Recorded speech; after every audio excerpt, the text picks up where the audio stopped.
Hello, everybody. Welcome to Candidate Corner.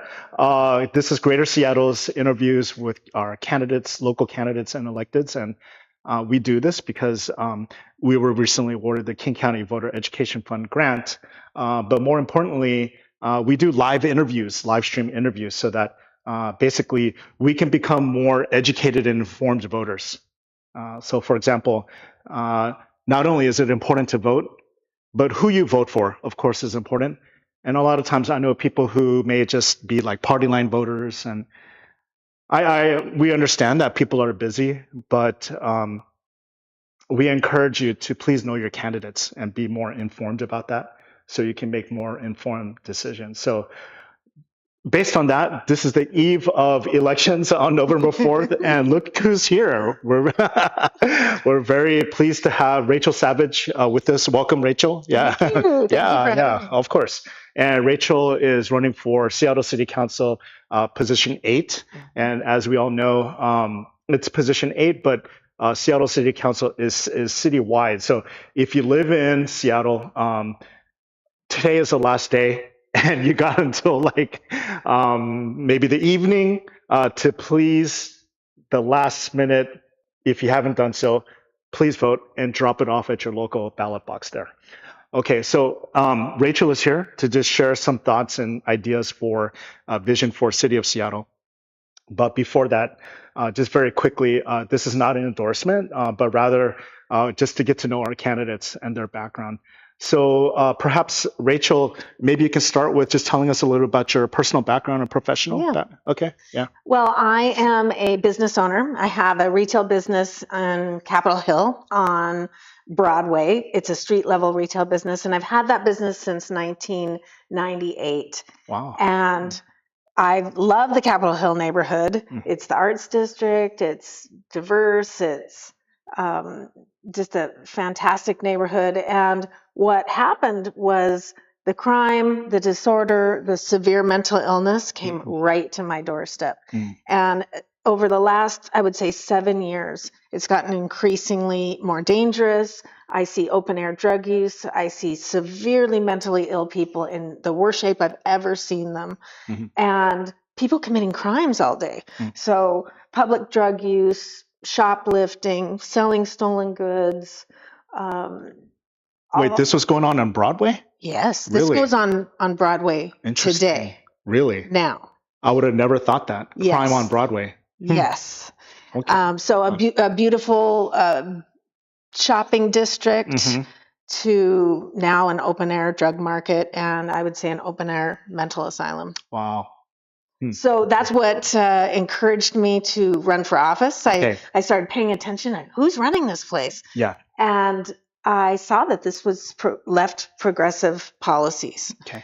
Not arresting for public drug use, enabling addiction through permanent supportive housing and housing first policies. The city bought 5 buildings to put late stage drug addicts in my neighborhood. So there's about 500 addicts that have free apartments, but no requirement for abstinence or to take treatment. And so it's really made the neighborhood a dangerous place, and businesses are closing left and right. That's what I was going to ask. So did it affect your business as well? Personally? Oh, yeah. It's affected my business. Many of my neighbors have gone out of business. Restaurants, retail, going out of business and having windows broken, being burglarized when they're closed, assaults, you name it. Yeah, it's hard to imagine because typically you think of Capitol Hill and it's like a desired area to live, right? But this is going on right there in their neighborhood. So yes. Okay, so you touched upon like it affected your business as a business owner, small business owner, entrepreneur, and other businesses as well. But perhaps were there other kind of motivating factors as to why you wanted to run for Seattle City Council as well? Well, the fentanyl epidemic that I see. So it's fentanyl and methamphetamine, and these 2 drugs are the strongest that we've ever seen. Fentanyl is the most addictive drug we've ever seen, and I have a history of addiction myself. I got clean and sober when I was 20 years old, Good for and you. I've stayed abstinent that whole good time. For you. So 35 years of continuous abstinence. Thank you. And during that time, I taught addicts how to get off drugs, how to stay off drugs, and how to build a life worth living. And so when I saw this drug addiction happening, I knew that I could help. When I saw that the city was basically enabling drug addicts to keep using drugs rather than giving them treatment. So what I believe is that the drug addicts, they need to be separated from the drugs for a long period of time before they're going to have any hope of attaining abstinence, maintaining abstinence, and re-entering society. So what I see now is a dependency with the permanent supportive housing, these free apartments for drug addicts with no requirement for abstinence, and then there's no end to it. So I know that we can do something different because we used to actually treat addiction differently. The housing that we had in Capitol Hill and in different areas of the city was abstinence based. So people would go to a King County treatment and then they would get housing, but they had to be abstinent first. Okay. Or they had to be abstinent and maintain abstinence. Abstinent meaning completely off it. Yes. For how, was there a duration or just some time, whatever they said? Yeah. Yes. Okay. So the housing was dependent on not committing crimes, not using drugs. Okay. And people had a lot of success with this. Okay. So now, and I don't know if people know this, that now the model is drug tolerant housing. And they can stay there as long as they want and continue to use drugs. And this not only harms them, but harms the neighborhood, the businesses, the public safety. So my plan is to build long-term residential treatment centers for both the mentally ill, the severely mentally ill, and the severely addicted, and rebuild our law enforcement and begin to arrest for misdemeanor crimes. These are crimes associated with drug use, which right now the police in the city of Seattle are not actually arresting. And so there's no mechanism to encourage addicts to go into treatment, which is what we need. We need to give them a chance. And this plan of arresting, and then they can spend 364 days in jail or 364 days in treatment. First, we'll build temporary treatment centers, then long-term treatment centers, or temporary treatment centers, then build actual buildings for the treatment center. And then they have a chance of re-entering society and actually having a life worth living. I see. So, Rachel, let me clarify then. So I want to understand that I understand clearly what you're saying. So, if there is a drug user, let's say, and the goal is to get them treatment. That is an underlying goal. Yes. So they can rehabilitate, become a productive member of society, etc. Yes. And so the choices are given to that person. We can either provide you with the facilities to rehabilitate. If you don't choose to do that, then the other option is incarceration. Yes, This is what you're saying. If they commit a crime. If they commit a crime. Yeah, it's a misdemeanor crime. Misdemeanor crime. Okay, got it. And then during incarceration, would they also receive sort of rehabilitation there as well, or would it just be straight up just kind of jail time? Well, I think they can have treatment in jail, or in the long-term residential treatment center. Okay. And this needs to be at least a year long. Okay. And then the next phase of the next year of treatment, if they choose to take it, is job training. I see recovering addicts cleaning up graffiti, planting trees, cleaning parks as a way to repay the city of Seattle and society, and learn work skills and make amends, which will help their spiritual life, rebuilding their spiritual life through making amends and a feeling of accomplishment, feeling of self-worth. Would you Absolutely. say? Okay. Absolutely. So, do you find then that lastly on this topic, do you find then that if given somebody this option, this choice, like we can provide you with support and resources to rehabilitate, that the majority of them would accept that and desire this? Would you say? Okay. I think so. Here's what I think. Okay. If I was strung out on fentanyl, using drugs on the sidewalk, stealing from the store, prostituting myself, selling stolen merchandise, ODing, open sores. I mean, I've seen Yeah. horrific results from the drug addiction from fentanyl. I would hope that my city would pick me up and offer me treatment. I think this is the compassionate response. I think this is the compassionate response, not just for the late stage addicts, but for the businesses and the residents of the city of Seattle. I see. Thank you, Rachel, and thank you for sharing about your history as well. I appreciate that. So I wanted to move over to, it's kind of related to this, but the topic of, public safety. Yes. And, I live out in the suburbs in Snohomish County. And so, but still, I mean, our families with young children, young families still are fearful of their kids running out in these public parks in our suburbs. And so, do you have kind of an idea or solution as to how we can keep safer streets? Absolutely. Yeah, you talked about crime on Broadway, right? So, yeah. I mean, it needs to start with law enforcement. Okay. The law enforcement key is a mechanism to get people into treatment, but get people that are dangerous and committing crimes off the streets, off of our sidewalks, out of our businesses, off of our public transportation. It is dangerous. Okay. And we can do a lot with allowing the police to do their job. So right now, you might not know this, and I don't know if the voters know this, that the public drug use law is not being enforced in the city of Seattle.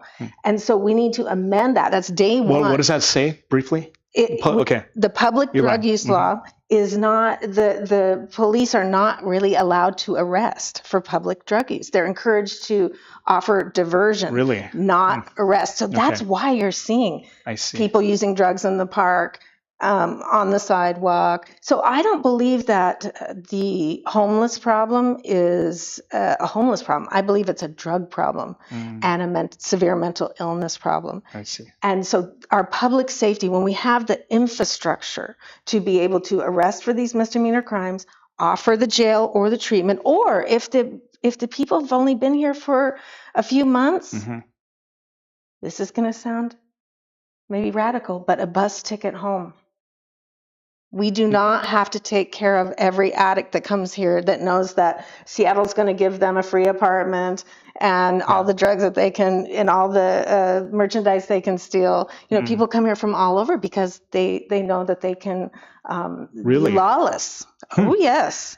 And so if we do these three things, where we arrest for public drug use, offer treatment, this is going to help our safety right away and rebuild our police department and our law enforcement system. I see. Interesting. Well, that was going to be my next question because, I'm not really, again, I don't live in Broadway or that area in Seattle, but, with the crime, you would think that, okay, should the police not be doing their job, which would be arresting? And so I was wondering, well, why aren't they doing that then? And so you're saying that it's because of the drug law enforcement. Is that right? Yes. They're not allowed to arrest. Right. We need to amend and allow them to arrest for misdemeanor crimes and public drug use. And the other thing is, you might not know this, and the voters might not know this, Seattle does not have its own city jail. So it's a King County jail. That's the other thing we need to do, is build our own city jail. So how would that make a difference? So we can decide how many jail beds and whether people can stay in jail or not. Right now, King County, I think, is only allowing us 120 jail beds. So that's not enough. You could go down to Chinatown International District, Broadway, Rainier Avenue, North Aurora, Belltown, and there's more than 150 people using drugs on the street, committing the crimes associated with drug use. And it's sad, addiction is one of the only illnesses or health conditions that causes people to commit crimes to feed their addiction. I don't want to get too much into it, but on the topic of addiction, I'm a child of the 80s, greatest era ever. Oh, fellow 80s. one of my favorite movies is Scarface, and then Yes. that's all about cocaine, right? Which is the designer drug of the 80s, and so it's kind of changed over time, and so now in modern times it's fentanyl. So what is it about? I don't know. To me, it just seems so kind of. I know it's cheaper, but maybe is the addiction more stronger perhaps Yes. than before, or how is fentanyl so different? Yeah, is it fair to ask that? Oh, Yeah. yes. Okay. So fentanyl Okay. is many, many, many, many, many more times potent than heroin. Oh, And it's incredibly cheap and wow. easy That's to get. crazy. Okay. The thing Yeah. about it is the high doesn't last that long. So it's cheaper. I think each hit right now is about $2.50, maybe $5, but it only lasts about 20 minutes. Mm, So that's people are having to, so their habit is actually, a little more expensive. And if it gets even more expensive, the public safety issue is going to get worse. So this is the most addictive drug we've ever seen. Hmm. And nobody just uses fentanyl on the weekends, at least not for long. So these drugs, fentanyl and the methamphetamine is even stronger than it's ever been. These drugs are not helping anyone. Hmm. And in our subsidized housing, we shouldn't be allowing people to use these kind of drugs, and especially without law enforcement. I see. Well, thank you, Rachel. Finally, I want to just talk briefly into this is all sort of interrelated, but on the topic of like homeless encampments. Yes. Can you speak to that a little bit and kind of do you have a solution, or what would you, if elected, how would you kind of go about approaching this? Yeah. I don't think we should have people camping in our parks. I don't think we should have people camping on the sidewalks in the residential areas. I mean, right now in the city of Seattle, someone could pitch a tent in your front yard and there's nothing you can do. It's horrifying. So I've filed a public camping ban. We're working on that to bring it to the people. Do you want public camping in your parks, next to the schools, on the sidewalks, in front of your house? Absolutely not. So we can do better. There's plenty of money in Seattle. The other thing about my candidacy is I am willing to work with the Trump administration to restore our federal funding. And we need that. We need someone on the city council who's willing to work with the president and his administration so we can get that money. There's no reason why we need to block federal funds. We must have that money so we can help get people the treatment they need and the housing they need. But it must be abstinence-based if they're late-stage addicts, because what happens in these buildings, these housing first buildings, is it destroys every neighborhood that is around. When you see, and there'll be drug paraphernalia around it. Right. It can't be safe for the kids and right, and tents everywhere. These buildings are in Seattle. You see more of these public camping. And I also disagree with the tiny house villages. We can do better. These end up being crime-ridden. Nothing good is happening in the tents. That's for sure. They're selling stolen merchandise, using drugs, dealing drugs, prostitution, and we're finding children in these encampments.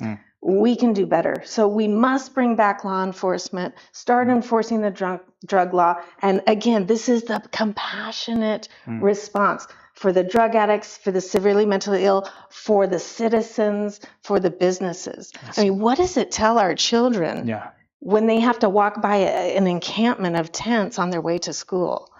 Not okay with me. Okay. Quickly on this. So you don't believe in the encampments. So I'm just asking out of curiosity, but you still have a community of people that reside there. And so they must be displaced somewhere, right? So are there options for that, would you say? Oh, yeah, okay. Well, I think I believe if we get people into appropriate housing, so late stage addicts into long-term residential treatment. I see, okay. Severely mentally ill, they don't do well in the city, into long-term residential treatment. And these places need to be away from the city, not in the city neighborhoods where they can run around all day. And then this will free up the housing free housing that we're giving to drug addicts. We can give that to families, to people that are just in between jobs and find themselves homeless. these kind of things. We want to take care of people when they need it, but appropriately. And I just think a lot of Seattle voters will agree with me that giving drug addicts free apartments in cities and expanding that program in our city is destruction and actually not compassionate. There's a lot of deaths happening in those buildings. And the severely mentally ill, again, are not getting the care with dignity that they need and deserve. So that will open up housing for anyone else that may need it. All right. Great. Thank you so much, Rachel. You're welcome. Yeah, everybody, this is Rachel Savage. Again, she's running for Seattle City Council position 9. Again, Seattle City is citywide, so just cast your vote. Again, you still have a few minutes left to drop in your ballot at the drop box. And so, Rachel, thank you so much for joining us. Thank you. Maybe just lastly, just a quick word of encouragement for our citizens of Seattle and Capitol Hill. Yeah. I believe Seattle can be a world-class city. That's my vision for Seattle. I believe we can be the Manhattan of the West Coast. We must have law enforcement to keep our citizens safe and to rebuild Seattle and allow it to recover from the damage that's been done from this drug epidemic, this fentanyl epidemic, and the severe mental illness epidemic in our city.